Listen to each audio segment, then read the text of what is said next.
I remember getting a test pack that I thought I totally bombed.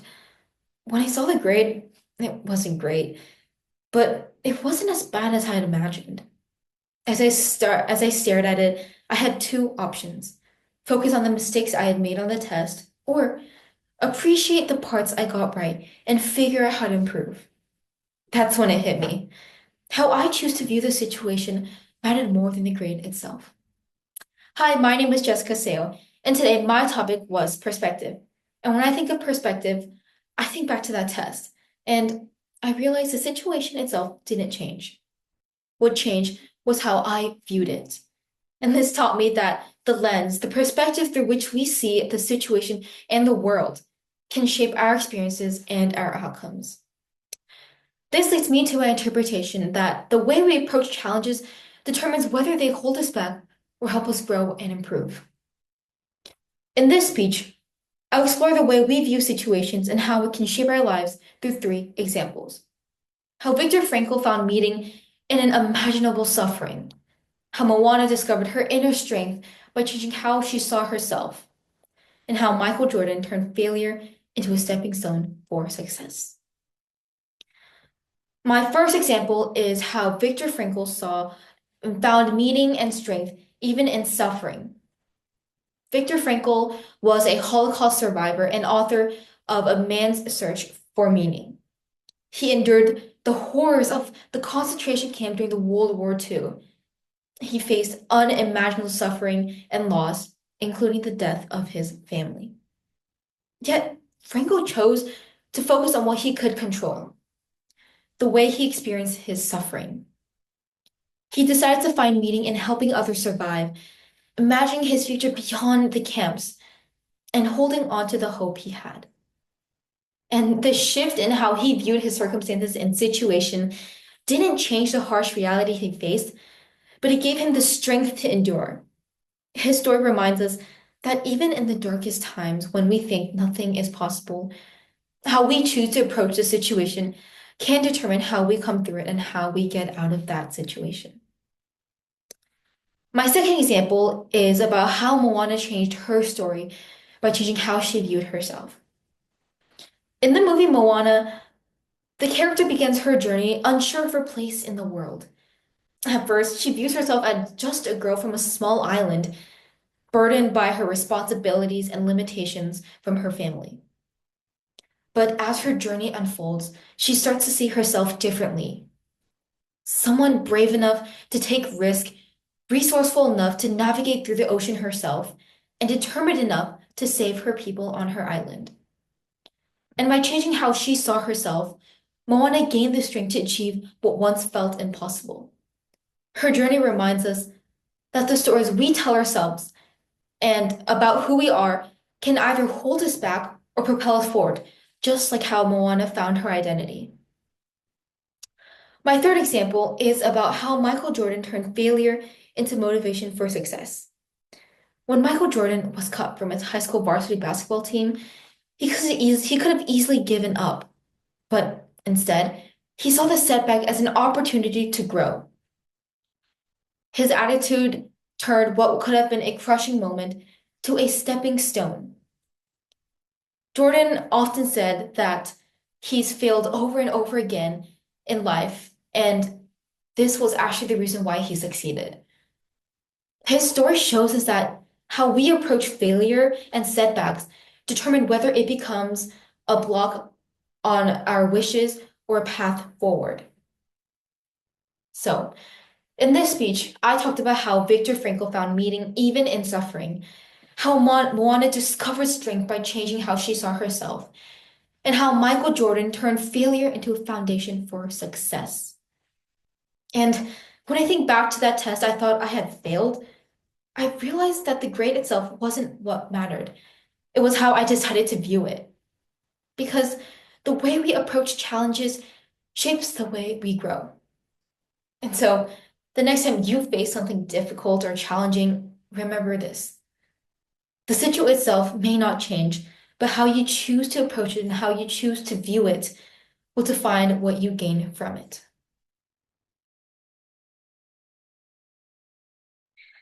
I'll never forget the first time I decided to run a mile without stopping.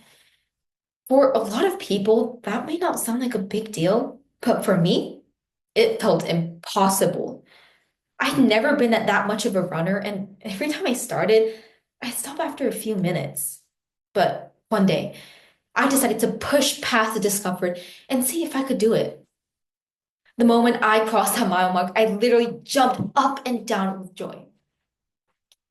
Hi, my name is Cheska, and today my topic is breaking boundaries. And when I think of breaking boundaries, I think back to that mile I ran. And I realized the boundary wasn't physical, it was mental, it was all in my head. That experience taught me that breaking boundaries often starts with the belief that we can go further than we think and push past our limits. This leads me to my interpretation that we need to learn how to push past the limits we set for ourselves to discover what we're truly capable of.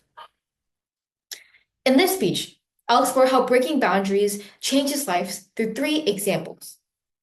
How Rosa Parks broke societal boundaries and sparked a movement. How Simone Biles shattered records in gymnastics and defied traditional norms. And how the movie Hidden Figures celebrates women who defied expectations to make history. My first example is how Rosa Parks broke societal boundaries and ignited the civil rights movement. In 1995, Rosa Parks refused to give up her seat on a segregated bus in Montgomery, Alabama.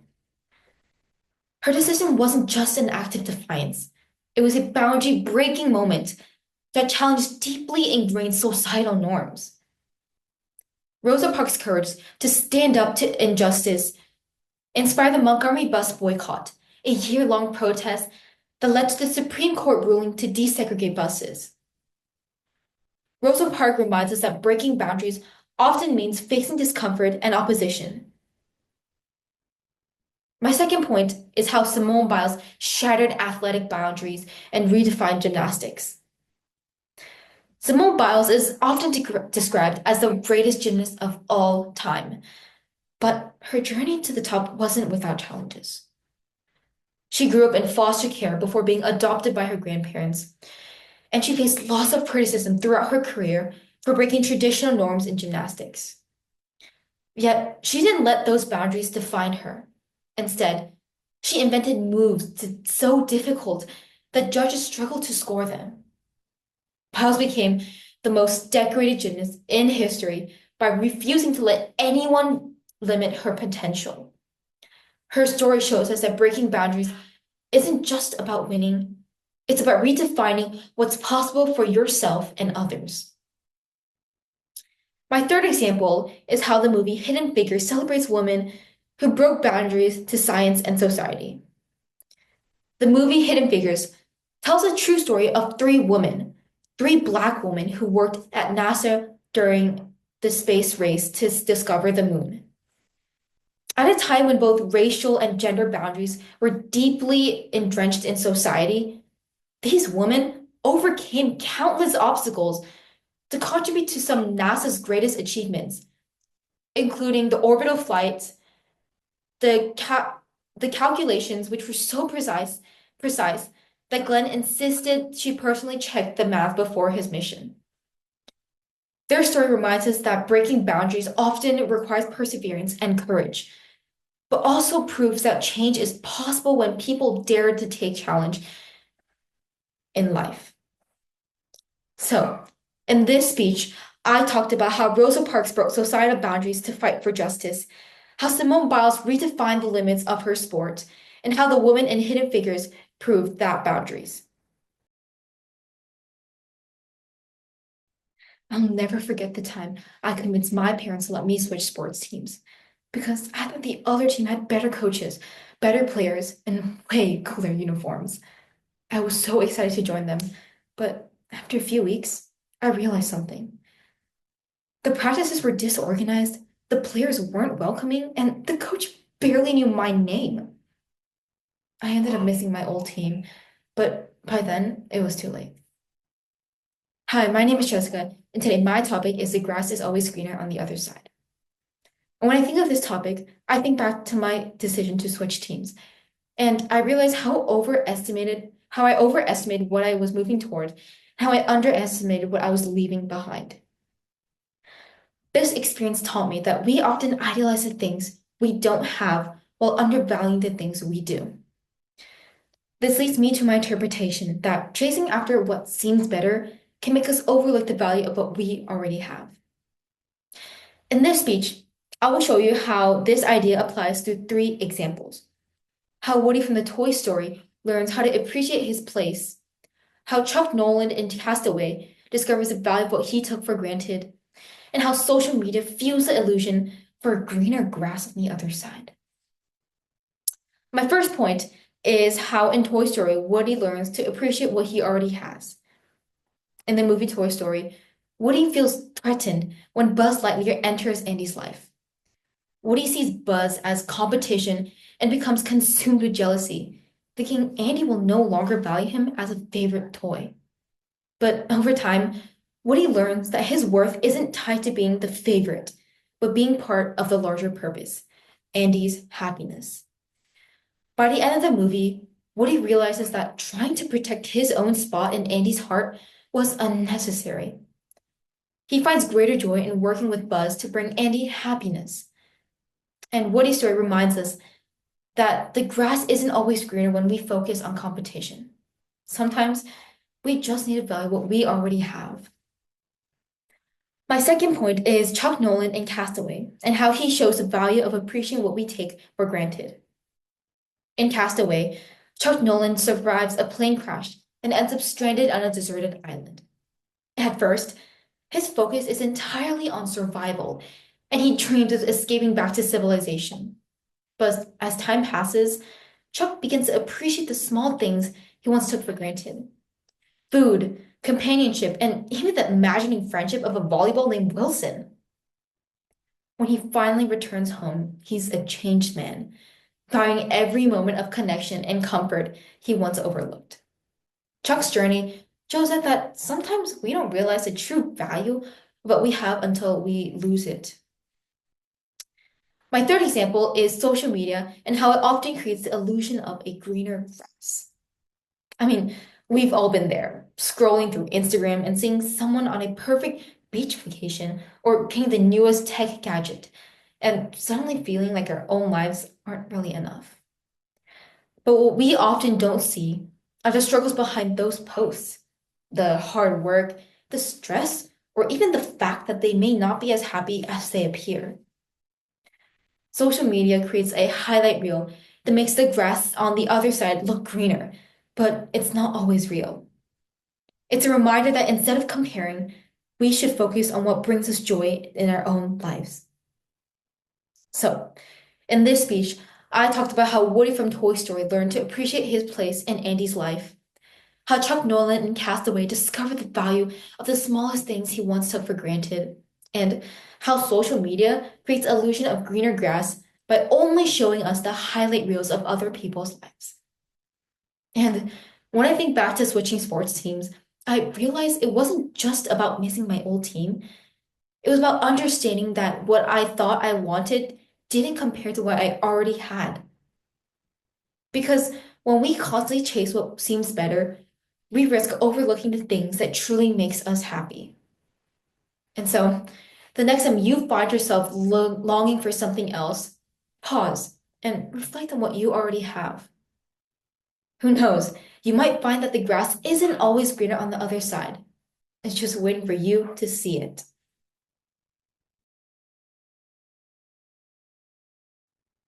A couple of years ago, I joined a sports team for the first time. And at practice, I kept missing the ball, tripping over my own feet, and feeling completely out of place. It was embarrassing, and I seriously thought about quitting. But something in my mind made me keep on showing up to practice. And eventually, I started getting better. Well, not amazing, but better. And I realized that the reason I improved wasn't because I magically got more skilled.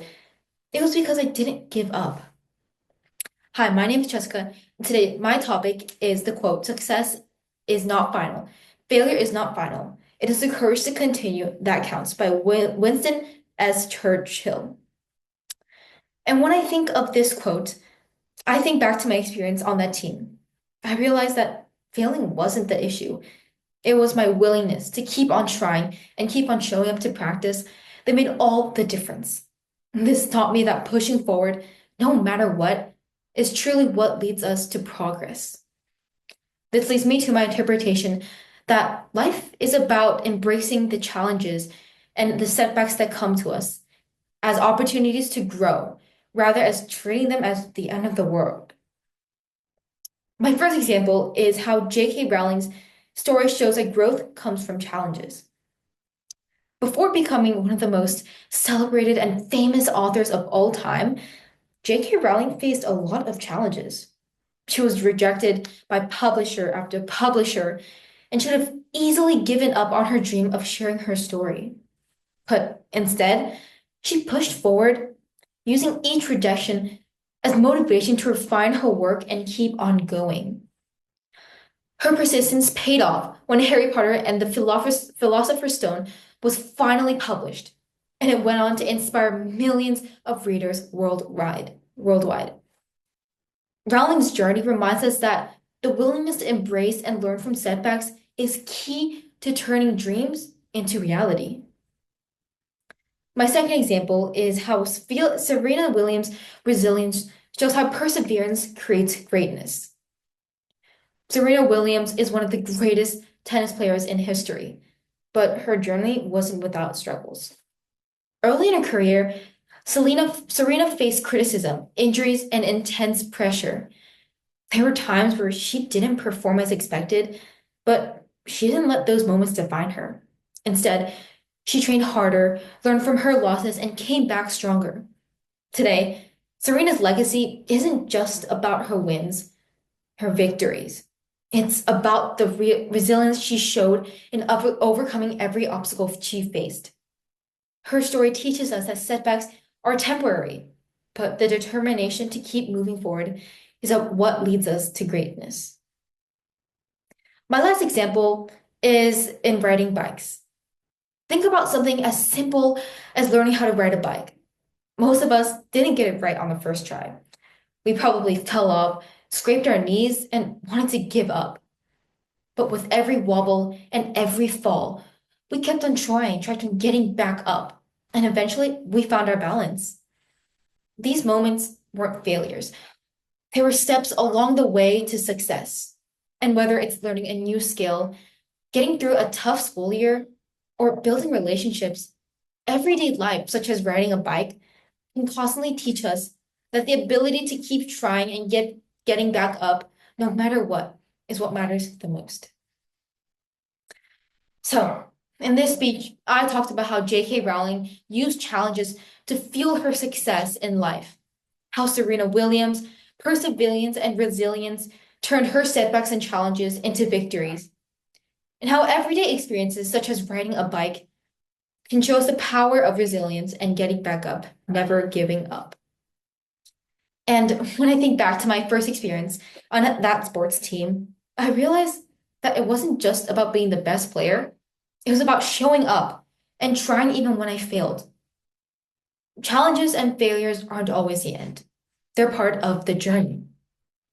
And so, the next time you face a setback or a challenge, remember, what matters most is where you start, isn't where you start or how you stumble. It's the courage to keep moving forward.